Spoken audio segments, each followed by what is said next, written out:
Welcome everyone. This is pair of linear equation in two variable और ये part first है इसका। So pair of linear equation in two variable, ठीक है। Y to read, इसको पढ़ना क्यों है पहले।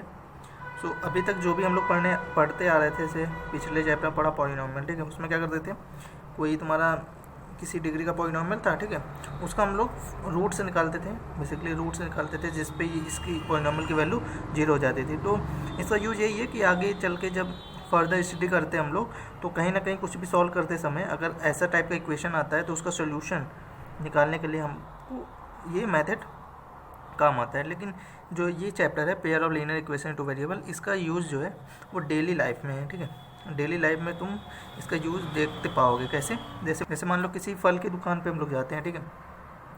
फल की दुकान पे जाते हैं, उसके पास एक बॉक्स है जिस पे क्या है, मैंगो है, ठीक है, और एक बॉक्स है उसके पास जिसमें सब एप्पल्स है, ठीक है, ठीक है। उसको पता है कितने मैंगो है कितने एप्पल है, ठीक है।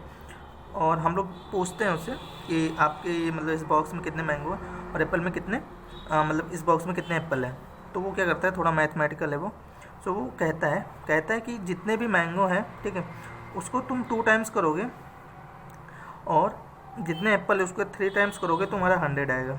और बोलता है अगर मैंगो को तुमने 3 टाइम्स किया और इसको 2 टाइम्स किया तो तुम्हारा 50 आता है, ठीक है। अब तुम निकाल लो, ठीक है। अब हम लोग कैसे निकालेंगे, तो बोल क्या रहा है, हम लोग को पता नहीं है कितने हैं मैंगो कितने एप्पल, ठीक है। तो हम लोग मान लेते हैं नंबर ऑफ़ मैंगो जो है, नंबर ऑफ़ मैंगो उसको मानते हैं एक्स, ठीक है, नंबर ऑफ़ मैंगो। और मान लेते हैं नंबर ऑफ़ एप्पल जो है, नंबर ऑफ़ एप्पल उसको मान लेते हैं वाई, ठीक है। क्या बोला है, अगर तुम जितने नंबर ऑफ़ मैंगो उसका 2 टाइम्स करते हो और जितने भी एप्पल उसका 3 टाइम्स करते हो, ठीक है, उन दोनों को ऐड कर दोगे तो तुमको 100 मिलेगा, ठीक है। और क्या बोलता है, अगर इसको तुम 3 टाइम्स कर दो और इसको 2 टाइम्स करो तो तुमको 50 मिलेगा, ठीक है। और एक्स और वाई हमको फाइंड करना है। तो ये जो आया, ये 2 इक्वेशन डेराइव हुई और ये एक इक्वेशन, इसको तुम जानते ही हो, इसको बोलते हैं linear equation in two variable. ये भी एक इक्वेशन है जिसको बोलते हैं linear equation in two variable. तो दोनों साथ में आया, तो ये बेसिकली है क्या, ये पेयर है किसका, linear equation in two variable, ठीक है। तो बेसिकली इसका जब हम लोग सोल्यूशन जान जाते हैं, सोल्यूशन का मतलब है एक्स और वाई का वैल्यू जो दोनों को सेटिस्फाई करते, दोनों को इक्वेशन को सेटिस्फाई करते, जो सोल्यूशन आएगा एक्स और वाई का, उससे हम लोग पता चल जाएगा कि नंबर ऑफ मैंगो कितने हैं, नंबर ऑफ एप्पल कितने हैं, ठीक है। तो ऐसा डेली लाइफ में तुमको देखने को मिलेगा एग्जाम्पल, ठीक है। और एक एग्जाम्पल जो एनसीईआरटी में दिया है कि एक लड़की है, अखिला एक लड़की है, ठीक है। वो किसी फेयर में जाती है, अपने गाँव के फेयर मतलब मेले में जाती है, ठीक है। वहाँ पर वो 2 गेम खेलती है। 2 गेम बेसिकली, एक जायंट व्हील है जो बड़ा सा व्हील होता है गोल गोल सा, ठीक है, उस पर कुछ राइड लेती है। और एक है हमारा गेम है हुपला, ठीक है। हुपला का गेम होता है ये ऐसा गेम होता है जैसे तुम्हारे पास एक टेबल पर कुछ चीज़ें ऐसे डेकोरेट की रही होती हैं, ठीक है, और तुम्हारे पास होता है एक रिंग टाइप का।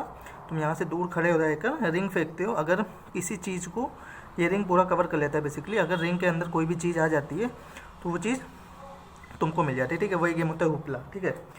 और उसमें जेंट व्हील के एक राइड के लिए अखिला को 3 रुपये देने थे और हुपला का एक गेम खेलने के लिए उसको ₹4 देने थे, ठीक है। इस वजह से वो, क्योंकि ये सस्ता है तो इसको वो कुछ ज़्यादा राइड खेलती है, ठीक है। मान लेते हैं इसको उसने एक्स टाइम खेला और इसको मान लेते हैं वाई टाइम खेला। तो क्या बोला है एग्जाम्पल में कि उसने जितना हुपला खेला, जितनी बार हुपला खेला उसका डबल जेंट व्हील का राइड ली। या फिर ऐसे बोला है कि जितनी बार उसने हुपला खेला है वो हाफ है जेंट व्हील का जितने बार वो राइड ली है। मतलब वाई जो है जितनी बार वो खेला है वो इक्वल है हाफ ऑफ वॉट जितनी उसने राइड ली है जेंट व्हील पे, ठीक है। ये एक इक्वेशन तुमको मिल गई। और क्या बोला है कि उसको मिले थे ₹20 रुपये मिले थे और टोटल खर्च ही हो गया, ठीक है। तो बेसिकली देख लो 20 रुपये उसने यहाँ पे स्पेंड किए और कुछ उसमें से यहाँ पर स्पेंड किए, ठीक है।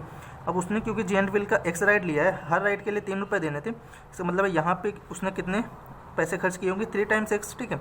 एक राइड पे एक्स रुपये, एक राइड पे 3 रुपये, तो एक्स राइड पे 3x रुपये, ठीक है। सिमिलरली हुपला के लिए एक के लिए 4 देने हैं तो वाई के लिए 4y, ठीक है। और ये टोटल पैसे उसके खर्च हो गए, तो ये तुम्हारी दूसरी इक्वेशन मिल गई, ठीक है। ये भी linear equation in two variable है, ये भी एक इक्वेशन मिली linear equation in two variable, और इन दोनों का सोल्यूशन मिल जाएगा तो हमको पता चल जाएगा number of ride giant wheel पे कितनी थी, दैट इज एक्स पता चल जाएगा, और हुपला पे कितनी बार उसने खेला वाई भी पता चल जाएगा, ठीक है। सो फर्स्ट क्या है, concept of linear equation in two variable, ठीक है, जो तुम लोगों ने 9th में पढ़ लिया है। So concept of linear equation in two variable क्या था, linear equation in two variable, ठीक है, दो वेरिएबल रहेंगे, let's say x and Y, ठीक है, और उसको उससे इक्वेट कर देते हैं किसी नंबर से, ठीक है, और बेसिकली कुछ मान लो मल्टीप्लाई हुआ है इस तरीके से, ठीक है, तो इसको बोलते हैं linear equation in two variable, ठीक है। और एंड जितने भी linear equation in two variable है, all can be represented in the form of this, ठीक है, इस फॉर्म में इसको तुम रिप्रेजेंट कर सकते हो। कैसे, तुमको इधर 0 लाना है तो तुम क्या करो, 3 को इधर भेज दो, ठीक है। अगर तुम कंपेयर करोगे इसको, ठीक है, तो तुम्हारी a की वैल्यू 2 आ रही है, b की वैल्यू 3 आ रही है एंड c की वैल्यू -3 आ रही है, ठीक है। तो जितने भी लीनियर इक्वेशन टू वेरिएबल होते हैं वो इस फॉर्म में लिखे जा सकते हैं, ठीक है, ये तुम लोग पढ़ चुके हैं। और इसका सोल्यूशन क्या होता था, तो बेसिकली जैसे 2x + 3y = 3 है, इसमें तुम क्या करो, अगर x की वैल्यू 0 और y की वैल्यू 1 यहाँ पे रख दूँ तो क्या हो जाएगा, 2 × 0 + 3 × 1 = 3, ठीक है, और 3 = 3, ठीक है, मतलब ये इसको सेटिस्फाई कर रहा है। इसका मतलब है 0 और 1 ये इसका एक सोल्यूशन है, ठीक है। और बेसिकली ये 0 और 1 होता क्या था, this is a point lying on the line represented by the equation जो हमको दी हुई है, ठीक है। जो 2x + 3y = 3 था, ये एक लाइन रिप्रेजेंट करता है ऑन द ग्राफ, ठीक है, जो इसका ज्योमेट्रिकल रिप्रेजेंटेशन है, ठीक है। और उस लाइन पे बेसिकली जो भी लाइन होगा जिस भी टाइप का, उस पे ये 0,1 लाई करेगा, और जितने भी पॉइंट लाई करते हैं that is the solution of this equation, ठीक है। तो क्या इसके एक ही सोल्यूशन होंगे, नहीं, क्योंकि एक लाइन है, जैसे तुमको इसको ड्रॉ करना है, तो सिंपल मेथड क्या होता है, एक बार x को 0 रख दो, ठीक है, एक बार x को 0 रखोगे जो कि y एक्सिस पे होता है, तो y की वैल्यू कितनी आ रही है वो पता कर लो, ठीक है। तो इक्वेशन तुमको है दिया हुआ है 2x = 3y = 3, 2x + 3y = 3, ठीक है। x की वैल्यू 0 रख रहा हूँ मैं, तो ये पूरा 0 हो जाएगा, 3y = 3 और y की वैल्यू आ गई 1, ठीक है। तो 0,1, ठीक है, 0,1 एक पॉइंट है जो इस पर लाई कर रहा है, जो बेसिकली यहाँ पे मान लो 0,1, और एक बार y को 0 रखते हैं, ठीक है। सो 2x और ये 0 हो जाएगा = 3, x की वैल्यू 3/2 आ रही है, ठीक है। 3/2 बेसिकली हम लोग ऐसा नंबर रखते हैं कि जो x की वैल्यू या तो इंटीजर है या ऐसा नंबर है जिसको हम लोग रिप्रेजेंट कर सकते हैं, ठीक है। तो 1.5 आ रहा है जिसको हम रिप्रेजेंट कर सकते हैं, ठीक है। लाई यहाँ पर करेगा, तो यहाँ पर 1, तो यहाँ पर बीच में मान लेते हैं 1.5, ठीक है। ये तुम्हारा है 3/2, 0, ठीक है। अब इन दोनों लाइन को ज्वाइन करते हुए जो लाइन मिलेगा that is the geometrical representation of this, ठीक है। 2x + 3y = 3 का ज्योमेट्रिकल रिप्रेजेंटेशन है, और इस पर देख लो 0,1 लाई कर रहा है, इसलिए ये इसका सोल्यूशन है। ये भी लाई कर रहा है, तो ये भी सोल्यूशन है। और बेसिकली कितने पॉइंट तुम देख सकते हो इस लाइन पे लाइन कर रहे हैं, तो बेसिकली जो लीनियर इक्वेशन टू वेरिएबल होता है उसके इनफाइनाइट सोल्यूशन होते हैं, ठीक है। नंबर ऑफ सोल्यूशन अगर कोई पूछेगा for a linear equation in two variable, not a pair, ठीक है, for a linear equation two variable, तो इनफाइनाइट होता है, क्योंकि वो एक लाइन को रिप्रेजेंट करता है और लाइन पे इनफाइनाइट पॉइंट होते हैं, इस वजह से हर पॉइंट क्योंकि उसका सोल्यूशन है तो इनफाइनाइट सोल्यूशन होते हैं for a linear equation in two variable, ठीक है। अब मूव करते हैं आगे, concept of pair of linear equation in two variable. तो सिंपली जैसे अगर मैं a1x + b1y + c1 = 0 and a2x + b2y + c2 = 0 रख दूँ, तो this is a linear equation two variable, this is a linear equation two variable, और ये क्या हो गया, पेयर हो गया। तो बेसिकली इस पूरे के सेट को बोलते हैं pair of linear equation in two variable, ठीक है। इसको बोलते हैं pair of linear equation in two variable, ठीक है। And what is its solution, मतलब इसका सोल्यूशन क्या है, तो बेसिकली जैसे linear equation in two variable था, तो उस पर एक्स और वाई की हम लोग वैल्यू देखते थे जो कि बेसिकली इसको सेटिस्फाई करे, मतलब जो यहाँ पर आए वही, जो लेफ्ट हैंड साइड पे आए वही राइट हैंड साइड पे आए, तो बोलते थे कि वो पॉइंट इसको सेटिस्फाई कर रहा है, वो इसका सोल्यूशन है, ठीक है। लेकिन अगर दोनों तुमको दिया है, मतलब हमको ऐसा पॉइंट एक्स और वाई की वैल्यू खोजनी है जो दोनों को सेटिस्फाई करे, मतलब इसको भी करे और इसको भी करे, ठीक है। मतलब ऐसा मुझे पॉइंट, क्योंकि कोई एक्स और वाई की वैल्यू आएगी and this is basically a point, this is basically a point on X Y plane, ठीक है। एक्स वाई प्लेन पे एक पॉइंट है, मुझे सोल्यूशन चाहिए, मतलब वो पॉइंट मुझे ढूंढना होगा जो इस पर भी लाई करता है, वो इस पर भी लाई करता है। अब मान लेते हैं जो ये पहला वाला है, इसको पहला इक्वेशन मानते हैं, इसको दूसरा मानते हैं, ठीक है। सो पहला भी किसी लाइन को रिप्रेजेंट करेगा और दूसरा भी किसी लाइन को रिप्रेजेंट करेगा, ठीक है। तो पहला जो लाइन है उसको मान लेते हैं ये पहला वाला लाइन है, कुछ आया, ठीक है। और मान लेते हैं ये दूसरा वाला लाइन आया, ठीक है। ये दूसरे वाले लाइन का इक्वेशन मतलब दूसरे वाले इक्वेशन का जो लाइन है, ठीक है। नाउ अब देखो, अगर कोई पॉइंट मैं यहाँ लेता हूँ तो वो इसको जो सेटिस्फाई कर रहा है जो फर्स्ट वाला इक्वेशन है, बट ये इसको नहीं सेटिस्फाई कर रहा है क्योंकि इस पर वो लाइन नहीं कर रहा है, ठीक है। बट अगर हम इंटरसेक्शन वाला पॉइंट देख लें या फिर वो पॉइंट देखें जहाँ पर ये दोनों एक दूसरे को टच कर रहे हैं, तो बेसिकली वो पॉइंट इस पर भी लाई कर रहा है, वो पॉइंट इस पर भी लाई कर रहा है, मतलब ये सोल्यूशन हो सकता है for this pair of linear equation, ठीक है। सो बेसिकली जो सोल्यूशन होता है that is the point of touch या फिर intersection of line represented by the two equation of lines represented by two equation, ठीक है। ये उसका सोल्यूशन होता है, ठीक है। इसको हम लोग ग्राफिकली मतलब ऐसे ग्राफ पे ड्रॉ करके भी, जहाँ पे इंटरसेक्शन होता है उसे भी पता कर सकते हैं। और अलजेब्रिकली का मतलब ये है कि तुम्हारा पेन एंड पेपर पे जैसे इसी इक्वेशन को कुछ मैनिपुलेट करेंगे, ठीक है, उससे हम लोग निकालेंगे, उसको अलजेब्रिक मेथड बोलते हैं। और ये तुम्हारा ऐसे ग्राफ ड्रॉ करके जब पता करते हैं तो उसको ग्राफिकल मेथड बोलते हैं, ठीक है। अब ज्योमेट्रिकल रिप्रेजेंटेशन तो जान ही गए, मतलब पेयर ऑफ लीनियर इक्वेशन है तो दो लाइन बनेगी, ठीक है। अब नंबर ऑफ सोल्यूशन चेक करते हैं कितने हो सकते हैं नंबर ऑफ सोल्यूशन, ठीक है। सो बेसिकली हमको पता है नंबर ऑफ सोल्यूशन वही होंगे जो पॉइंट ऑफ टच और इंटरसेक्शन होगा दोनों लाइन का, ठीक है। तो हम लोग केस चेक करते हैं कैसे हम लोग दो लाइन को ड्रॉ कर सकते हैं, ठीक है। तो एक तो ये केस हो सकता है एक बार इंटरसेक्ट कर रहे हैं तो एक सोल्यूशन यहाँ पे आएगा, नंबर ऑफ सोल्यूशन बनाएंगे, ठीक है। अब क्या हो, अगर एक लाइन ऐसे आ रहा है और दूसरा लाइन जस्ट इसके पहले आ रहा है, ठीक है। पहले लाइन की ये डिफिनेशन होती है वो कभी इंटरसेक्ट नहीं करेंगे, मतलब इस केस में नंबर ऑफ सोल्यूशन 0, ठीक है। और एक और केस है, ये केस ऐसे हो कि जो एक लाइन बनी है, ठीक है, ऐसे, और दूसरी लाइन भी जस्ट इसके ऊपर ही बन जाए, ठीक है। दूसरी लाइन भी इसके ऊपर ही बन जाए, इसका मतलब है कि जितने पॉइंट इस लाइन पे फर्स्ट वाले पे लाई कर रहे हैं उतने ही पॉइंट इस वाले पे लाई कर रहे हैं। And for a line there is infinite point lying on a line, ठीक है। इस वजह से इन दोनों के जो सोल्यूशन आएंगे वो इनफाइनाइट आएंगे, ठीक है। So for a pair of linear equation in two variable number of solution can be 1, can be 0 and can be infinite, but for a linear equation in two variable the number of solution is always infinite, okay.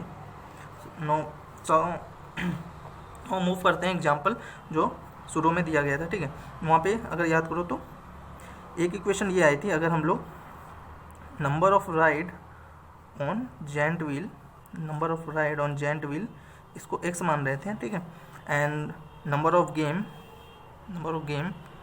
Played in hoopla इसको अगर y मान रहे थे, ठीक है।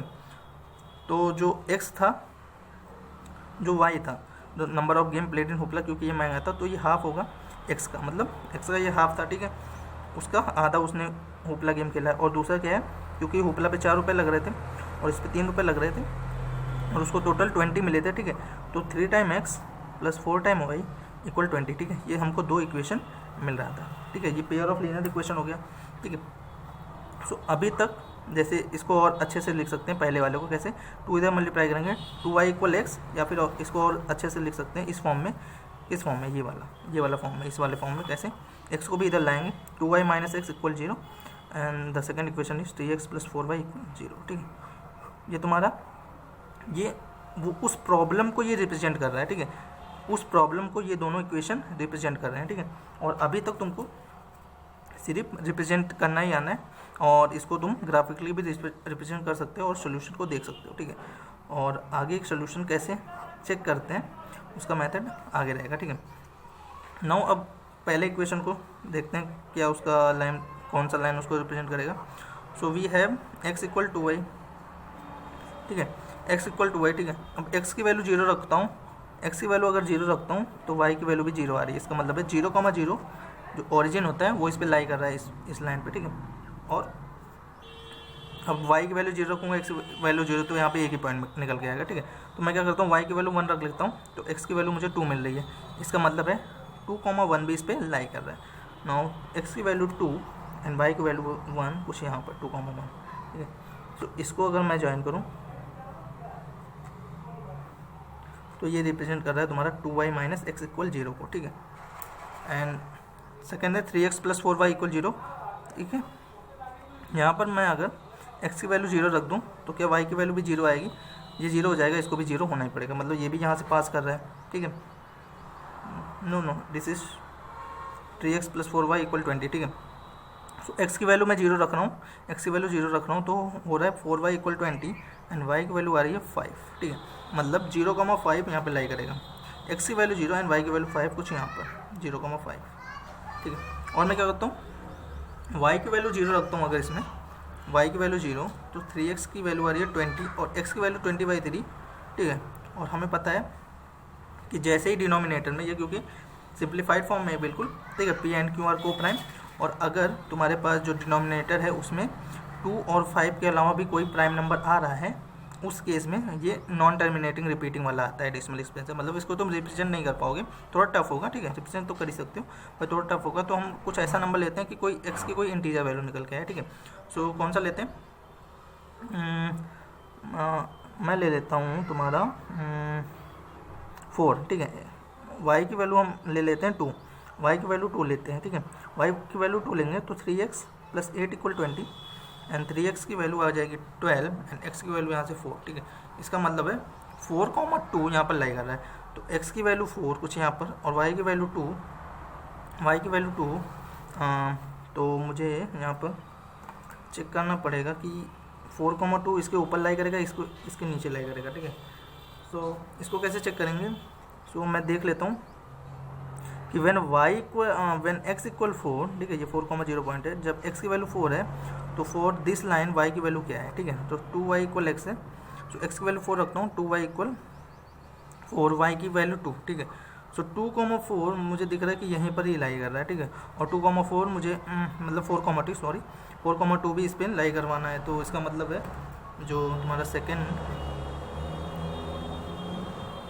ये तुम्हारा second equation का रिप्रेजेंटेशन है, विच इज़ 3x + 4y = 20, ठीक है। और ये पॉइंट पता चल गया, दिस इज़ 4 एंड y की वैल्यू 2 है, मतलब ये 4,2 है, ठीक है। तो यहाँ पे देख लो, ये पॉइंट ऑफ इंटरसेक्शन है, this will be the solution. और अगर इसको तुम x, y से रिप्रेजेंट करो तो x की वैल्यू तुम्हारी 4 निकल के आ रही है एंड y की वैल्यू 2 निकल के आ रही है, ठीक है। इसको बोलते हैं ग्राफिकल मैथड से सोल्यूशन निकालना, ठीक है। और x की वैल्यू मतलब राइट उसने 4 लिए थे जेंट व्हील पे और गेम उसने 2 बार खेले थे, ठीक है। इस तरीके से सोल्यूशन आता है, ठीक है। सो मैं ये जो चेक करने जा रहा था कि x की वैल्यू 4 रखा तो y की वैल्यू जो आ रही है ये इस वजह से चेक कर रहा था। अगर मान लो y की वैल्यू यहाँ पे 2 से ज़्यादा आती है, ठीक है, इसका मतलब है अगर x की मैं वैल्यू 4 कर रहा हूँ, ठीक है, तो जो यहाँ पे जो कट कर रहा है, सो ये जो पॉइंट है यहाँ पर y की वैल्यू 2 से ज़्यादा है, इसका मतलब है जो 4,2 होगा दिस मस्ट लाई हियर, ठीक है। y 2 से कुछ नीचे लाई, मतलब इस पॉइंट से कुछ नीचे लाई करना चाहिए। इसका मतलब इसको मैं यहाँ पर रिप्रेजेंट करता 4,2 को, देन ऐसे में पास करता तो कुछ पॉइंट ऑफ इंटरसेक्शन यहाँ पे आता। अब मान लो ये जो y की वैल्यू आती है वो 2 से कम आती है, ठीक है, 2 से कम आती है, मान लो ये आती है 1.8, इसका मतलब है जो यहाँ पर पॉइंट है ये करस्पॉन्ड कर रहा है y की वैल्यू 1.8 को और मुझे रिप्रेजेंट कर रहा है 4,2, ठीक है। तो ये जो पॉइंट मुझे 4,2 रिप्रेजेंट करना होता वो थोड़ा ऊपर आता, तो उस केस में मैं ऐसे पास करता लाइन को, उस केस पॉइंट ऑफ इंटरसेक्शन यहाँ आता है। इस वजह से मैं क्या कर रहा हूँ, चेक करने की कोशिश कर रहा था। नहीं तो अगर तुम लोग को यहाँ पर टफ लग रहा हो तो तुम कुछ और x की y की वैल्यू रख के x की कुछ और वैल्यू जहाँ से कन्फ्यूजन ना हो वो करके तुम लोग निकाल सकते हो, ठीक है। नहीं तो इसको भी जानना भी जरूरी है, ठीक है, कभी ऐसा आ गया तो कैसे चेक करते हैं, ठीक है। नाउ मूव करते हैं अगले एग्जाम्पल है, Romila went to a stationery shop, ठीक है। स्टेशनरी शॉप मतलब जहाँ पर पेंसिल वगैरह कॉपी वगैरह मिलते हैं, ठीक है, वहाँ पर जाती है and purchase 2 pencil and 3 eraser, ठीक है। 2 पेंसिल और 3 इरेजर को परचेज करती खरीदती है 9 रुपये से, ठीक है। एंड हर फ्रेंड, उसकी फ्रेंड है Sonali, saw the new variety of pencil and eraser with Romila, मतलब रोमिला जो नई वैरायटी की पेंसिल और इरेजर खरीदी है उसको देखती है। And she also bought 4 pencil and 6 eraser, और उसका भी मन करता है और वो 4 पेंसिल और 6 इरेजर को वो भी खरीद लेती है ऑफ द सेम काइंड, मतलब जैसा उसने खरीदा था वैसा ही इसने, ठीक है। और वो 18 रुपये खर्च करती है। Now represent this algebraically and graphically, दोनों को रिप्रेजेंट करना है, ठीक है। सो नाउ अगर वो 9 रुपये खर्च कर रही है और 9 से वो 3 पेंसिल और 2 पेंसिल और 3 इरेजर अगर वो ले रही है, कौन, रोमिला, ठीक है। इसका मतलब है 9 रुपये वो जो खर्च किए वो इसमें खर्च किए प्लस इसमें खर्च किए, ठीक है। तो मान लेते हैं हम लोग कि कॉस्ट ऑफ वन पेंसिल अगर ₹x है, ठीक है, एंड कॉस्ट ऑफ 1 इरेजर ये तुम्हारे पास ₹y है, ठीक है। उसके इसमें 2 पेंसिल खरीदा, इसका मतलब है 2x रुपये खर्च किए पेंसिल के लिए और 3y खर्च किए इरेजर के लिए और टोटल उसने 9 रुपये खर्च किए, इक्वेट हो जाएगा 9 से, ठीक है। और सिमिलर सोनाली के लिए चेक करेंगे तो क्योंकि सेम काइंड का है, मतलब पैसे तो कॉस्ट दोनों के सेम है और ये 4 पेंसिल ले रही है, इसका मतलब है 4x उसने पेंसिल के लिए खर्च किया और 6y उसने इरेजर के लिए और टोटल खर्च किया उसने 18, ठीक है। ये तो तुमने अलजेब्रिकली इसको रिप्रेजेंट कर दिया, अलजेब्रिकली, ठीक है, ये अलजेब्रिकली है, ठीक है, अलजेब्रिकली इसको रिप्रेजेंट कर दिया। अब तुमको ग्राफिकली रिप्रेजेंट करना है, मतलब हर इक्वेशन को तुमको ग्राफ पर ड्रॉ करना होगा, ठीक है। नाउ इसका जो सिंपल तरीका है, पहला इक्वेशन है 2x + 3y = 9, यहाँ पर x की वैल्यू एक बार 0 रखेंगे, सो ये 0, 3y = 9 और y की वैल्यू 3 आ रही है, मतलब 0,3, x की वैल्यू 0 और y की वैल्यू 3, कुछ यहाँ पर पॉइंट इस पर लाई कर रहा है, ठीक है। एंड दूसरा एक पॉइंट और निकालेंगे, ठीक है। सो इस पर अब y की वैल्यू 0 रखेंगे, सो 2x की वैल्यू 9 आ जाएगी एंड x की वैल्यू 9/2 दैट इज 4.5, ठीक है। सो 1 2 3 4 5 एंड यहाँ पे मिडिल पे, ठीक है। So this is the point 9/2, 0, ठीक है। और इन दोनों को ज्वाइन कर दें हम, सो ये तुम्हारा रिप्रेजेंट कर रहा है किसको, 2x + 3y = 9 को, ठीक है। नाउ अब मूव करते हैं इसको रिप्रेजेंट करने के लिए, तो 4x + 6y = 18, ठीक है। यहाँ पर भी x को एक बार 0 रखेंगे तो 6y = 18 आ रहा है, इसका मतलब y की वैल्यू 3 आ रही है, मतलब 0,3, मतलब दैट पॉइंट अगेन वो लाई कर रहा है, ठीक है। तो इसको ऐसे मार्क किया और यहाँ पर एक बार y की वैल्यू 0 रखूँगा, सो 4x = 18 एंड x की value 18/4 and this is nothing but 9/2 only, ठीक है। तो सेम पॉइंट अगेन आ रहा है, मतलब जो दूसरे इक्वेशन का जो लाइन है वो भी इसके ऊपर ही आ रहा है, ठीक है। ये देख लो, एक कंडीशन है, मतलब एक सिचुएशन आ गई, तुमको मिल गई, केस मिल गया, यहाँ पर एक लाइन दूसरे लाइन के जस्ट ऊपर है, इसका मतलब है जो नंबर ऑफ सोल्यूशन है x और y के यहाँ पर इनफाइनाइट है, ठीक है। नंबर ऑफ सोल्यूशन x और y के इनफाइनाइट है, ठीक है, नंबर ऑफ सोल्यूशन तो इनफाइनाइट है, और ये तुमने ग्राफिकली भी रिप्रेजेंट कर दिया, ठीक है। मतलब जितने भी पॉइंट है सब इसके सोल्यूशन हो जाएंगे, इस लाइन पे जितने भी पॉइंट है, ठीक है। नाउ मूव करते हैं अगले एग्जांपल पर। 2 rails are represented by equation this x + 2y - 4 = 0। Rails का मतलब है, रेल्स एक स्ट्रेट लाइन में होती है ना, तो वही रेल मतलब straight line. So this is first equation and second equation is 2x + 4y - 12 = 0, ठीक है। अब इसको ग्राफिकली रिप्रेजेंट करना है, तो पहला उठाते हैं, x + 2y = 4 है, ठीक है। यहाँ पर x की वैल्यू 0 रखेंगे, तो 2y = 4 एंड y की वैल्यू 2, ठीक है। और मैं यहाँ पे ग्राफ ड्रॉ करता हूँ,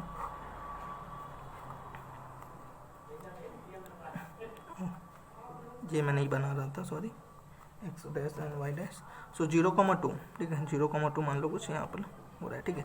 एंड यहाँ पर अब y की वैल्यू 0 रखेंगे, सो x की वैल्यू 4 आ रही है, मतलब 4,0 भी लाई कर रहा है, सो यहाँ पर कुछ 4,0 and this will be the line, this will be the line for what, this is x + 2y - 4 = 0, ठीक है। now अगला देखते हैं, अगला है तुम्हारे पास 2x + 4y = 12, ठीक है। सो यहाँ पर x की वैल्यू एक बार 0, सो ये 0, 4y = 12 एंड y की वैल्यू आ रही है तुम्हारे पास 3, y की वैल्यू आ रही है 3, मतलब 0,3, सो इसके जस्ट ऊपर थोड़ा सा 0,3 यहाँ पर, एंड एक बार y की वैल्यू 0, तो 2x = 12 एंड x की वैल्यू आ रही है 6, ठीक है। सो मुझे थोड़ा एक्सटेंड करना पड़ेगा इसको, 6,0 क्योंकि लाई करना है, तो थोड़ा सा एक्सटेंड करता हूँ और कुछ पॉइंट यहाँ पर आएगा 6,0, ठीक है। And this is the line, और ये है तुम्हारे पास 2x + 4y = 12, ठीक है। एंड ये तुमको पैरेलल लग रही होंगी, लेकिन पैरेलल नहीं है, ठीक है, ये पैरेलल नहीं है, अगर सही से ग्राफ ड्रॉ करोगे, so this is not parallel, ठीक है। ये कहीं ना कहीं एक पॉइंट पे इंटरसेक्ट करेगी और ये इसका सोल्यूशन होगा, ठीक है। सो हमको ग्राफिकली रिप्रेजेंट करना था, तो इस तरीके से रिप्रेजेंट होता है, ठीक है। सो नेक्स्ट वीडियो में अब एक्सरसाइज 2.1 करें, 3.1 करेंगे। Okay, thank you.